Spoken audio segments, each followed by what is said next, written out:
Assalamualaikum warahmatullahi wabarakatuh. Salam sejahtera untuk kita semua. Shalom, shalom aleichem, om swastiastu, namo buddhaya, rahayu, salam Nusantara. Presiden Joko Widodo kembali diserang fitnah.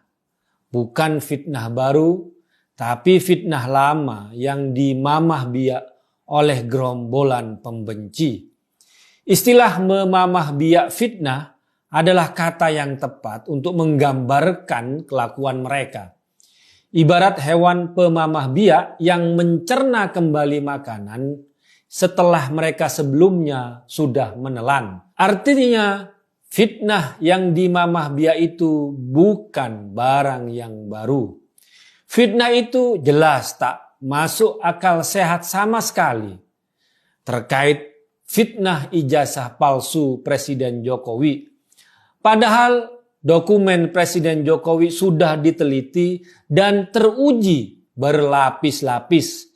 Mulai dari pemilihan wali kota 2 kali, pemilihan gubernur di Jakarta 1 kali, dan pemilihan presiden 2 kali. Hanya orang yang kelewat bodoh yang mempertanyakannya. Makanya Gibran, putra Pak Jokowi, memberikan komentar saat ditanya soal fitnah ini. Ya dibantah 100 kali juga percuma kalau ngomong sama orang yang gak waras, kata Gibran. Artinya yang dihadapi memang orang gak waras, yang sudah tidak punya akal sehat, tidak punya nurani yang bersih. Padahal tahun 2024 Jokowi sudah tidak mungkin maju lagi. Tapi kenapa fitnah tak pernah berhenti dan makin menjadi-jadi? Kalau saya lihat ada 2 sebab dari fitnah ini. Pertama, gerombolan yang memfitnah Presiden Jokowi adalah kelompok yang punya dendam kesumat. Karena Presiden Jokowi dianggap musuh yang memberhangus mereka. Kedua, Presiden Jokowi tetap dianggap ancaman bagi masa depan mereka meski Jokowi tidak lagi bisa maju pada 2024, tapi peran Jokowi dalam menentukan penggantinya akan sangat ampuh. Karena itu Jokowi harus tetap diserang, difitnah, dan dibunuh karakternya. Dari golongan yang pertama tadi, mereka yang punya dendam kesumat pada Jokowi ada nama Ahmad Khozinuddin yang kini menjadi pengacara penggugat alias pelancar fitnah ijazah palsu.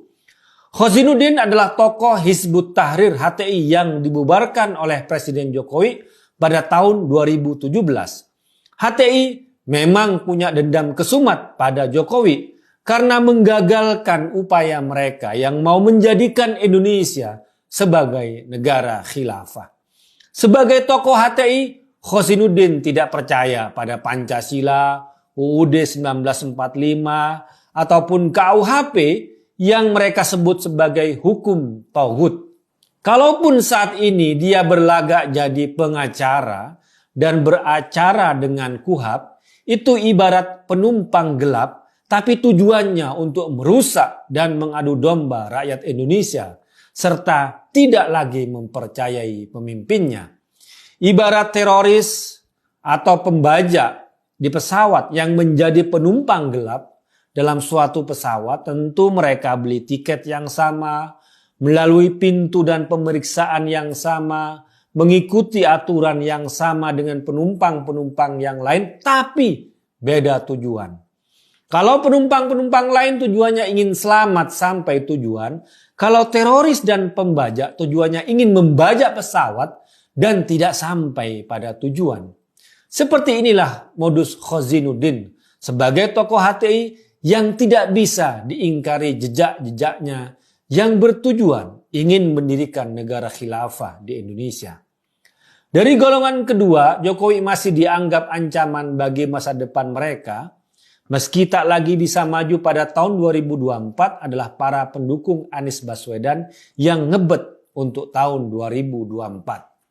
Sebutlah satu akun di Twitter dengan nama @Dr.Tifa yang sangat gencar sebagai buzzer Anies Baswedan, tapi juga sangat gencar memfitnah Presiden Jokowi. Tweet Tifa yang mengaku dokter itu sebenarnya konyol kalau tidak mau mengatakan tolol. Dia mengaku belajar anatomi, tapi menganalisa dua foto Presiden Jokowi yang berbeda usia. Yang satu masih muda dan berkumis, dan foto lagi usia saat ini dan tidak berkumis, juga beda pose. Yang satunya agak tersenyum, satunya tidak. Kemudian dengan mengaku sebagai dokter dan belajar anatomi, tapi yang dijadikan bukti hanya foto, Tifa membuat kesimpulan dungu. Dua foto itu orang yang berbeda. Tifa ini mengamati anatomi atau fotografi. Kok mengambil kesimpulan mengatasnamakan anatomi, tapi hanya dari dua foto saja. Setelah disebarkan fotokopi ijazah UGM milik Presiden Jokowi, Tifa masih membuat fitnah dengan menunjukkan ijazah dia sendiri di UGM yang nama dia di ijazah dengan tulisan tangan yang katanya tulisan tangan yang indah, tapi di ijazah Pak Jokowi ditulis yang katanya sembarangan. Hanya berpatokan pada jenis tulisan di ijazahnya sendiri, kemudian Tifa membuat kesimpulan dungu bahwa ijazah Jokowi bisa dipertanyakan.